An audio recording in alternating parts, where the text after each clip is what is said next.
ನಮಸ್ತೆ ಉಷಾದೇವಿ ಅವರೇ. ನಮಸ್ತೆ ಮೇಡಮ್. ಕೈವಾರದಲ್ಲಿ ದೇವಸ್ಥಾನ ಮಾಡೋದಕ್ಕೆ ನಿಮಗೆ ಸ್ಫೂರ್ತಿ ಹೇಗೆ ಬಂತು? ನಮ್ಮ ತಾಯಿ ನಮ್ಮ ಚಿಕ್ಕಮ್ಮ ಅವರೇ ಸ್ಫೂರ್ತಿ. ಅವ್ರಿಗೆ ಕನ್ಸಲ್ಲಿ ಬಂದು ಅಮ್ಮ ಅವರು ಹೇಳಿದ್ದಾರೆ ದೇವಸ್ಥಾನ ಕಟ್ಟಿಸಿ ಎಲ್ರಿಗೂ ಒಳ್ಳೇದಾಗತ್ತೆ ಅಂತ. ನಮಗೆ ಒಳ್ಳೇದು ಸಿಕ್ಕಾಪಟ್ಟೆ ಒಳ್ಳೇದು ಮಾಡಿದ್ದಾರೆ ಅಮ್ಮ.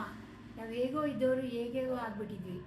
ಒಬ್ಬೊಬ್ಬರು ಎರಡೆರಡು ಕಾರ್ ಇಟ್ಕೊಳ್ಳೋ ಸ್ಟ್ಯಾಂಡರ್ಡ್ಗೆ ಹೋಗಿದ್ದಾರೆ ಎಲ್ಲ ಮಕ್ಕಳು. ಹೌದು ಹೌದು, ಜಗಜ್ಜನನಿ ಅಲ್ವಾ. ಎಲ್ಲರಿಗೂ ನಮಗೆ ಅನೇಕ ಜನ್ಮಗಳಲ್ಲಿ ತಾಯಿ ತಂದೆ ಇರ್ತಾರೆ, ಆದ್ರೆ ಇಡೀ ಜಗತ್ತಿಗೂ ತಾಯಿ ಜಗನ್ಮಾತೆ. ಅವಳ ಸಹಾಯ ಬಿತ್ತು ಅಂದ್ರೆ ನಮ್ಗೇನಾದ್ರು ಕಷ್ಟ ಬಂದ್ರೆ ಅಯ್ಯೋ ಅಮ್ಮ ಅಂತೀವಿ ಹೊರತು ಅಪ್ಪ ಅನ್ನಲ್ಲ. ತಾಯಿ ಹೃದಯ ಅಷ್ಟು ಆರ್ದ್ರವಾದದ್ದು. ಹೌದು. ನನಗೆ ಮುಂಚೆಯಿಂದ ಸರ್ವಿಸ್ನಲ್ಲಿ ತುಂಬ ಇಂಟ್ರೆಸ್ಟು. ಅಮ್ಮ ಅಪ್ಪ ಏನಾದರೂ ಹೇಳಿದ್ರೆ ಅದನ್ನು ಸೀರಿಯಸ್ಸಾಗಿ ತಗೊಂಡು ಇಂಪ್ಲಿಮೆಂಟ್ ಮಾಡ್ತೀನಿ. ಜಗನ್ಮಾತೆಯ ಅನುಗ್ರಹವೂ ಇದೆ, ನಿಮ್ಮ ಜನ್ಮ ಕೊಟ್ಟ ತಾಯಿಯ ಆಶೀರ್ವಾದವೂ ಇದೆ. ಹಾಗಾಗಿ ಇಲ್ಲಿ ಮೂಕಾಂಬಿಕೆ ದೇವಿಯನ್ನ ಸ್ಥಾಪನೆ ಮಾಡಿದ್ದೀರಾ. ಹೌದೌದು. ಜನ ಬರ್ತಾರ ಅಲ್ಲಿಗೆ?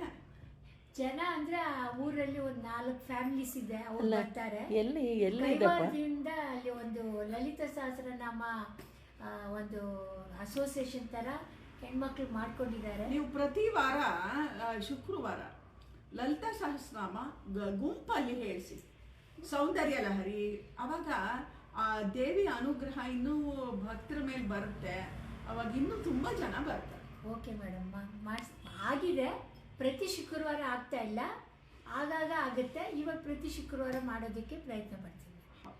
ಇದು ಶಂಕರಾಚಾರ್ಯರ ಸ್ತೋತ್ರ, ಯಾವುದು ಕಾಮಾಕ್ಷಿ ಸ್ತೋತ್ರ, ಅಲ್ಲ ಇದು ಸೌಂದರ್ಯ ಲಹರಿ, ಇದು ಇಂಥದನ್ನೆಲ್ಲ ಹೇಳ್ತಾ ಇದ್ರೆ ತಾಯಿ ಅನುಗ್ರಹ ಎಲ್ರಿಗೂ ಬೇಕು.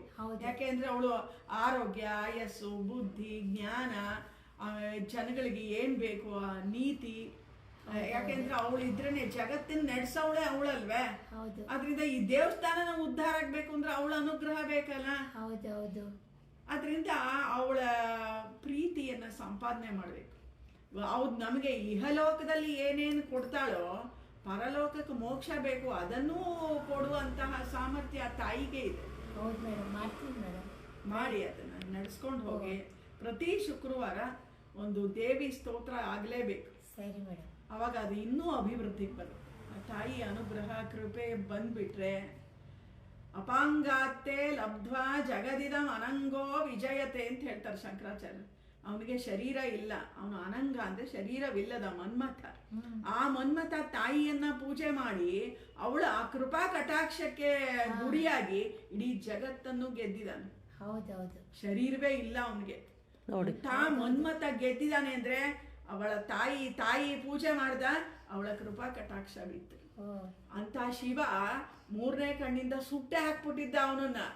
ಶರೀರವೇ ಇಲ್ಲ. ರತಿ ಬಂದು ಕೇಳ್ಕೊತಾಳೆ, ತಾಯಿನ ಈ ತರ ಆಗೋಯ್ತಲ್ಲ, ನನಗೆ ಗಂಡನ ಉಳಿಸ್ಕೊಡು ಅಂತ. ಅವಾಗ ನಿನ್ ಕಣ್ಣಿಗೆ ಮಾತ್ರ ಕಾಣಿಸ್ತಾನೆ, ಯಾರ ಕಣ್ಣಿಗೂ ಕಾಣಿಸಲ್ಲ.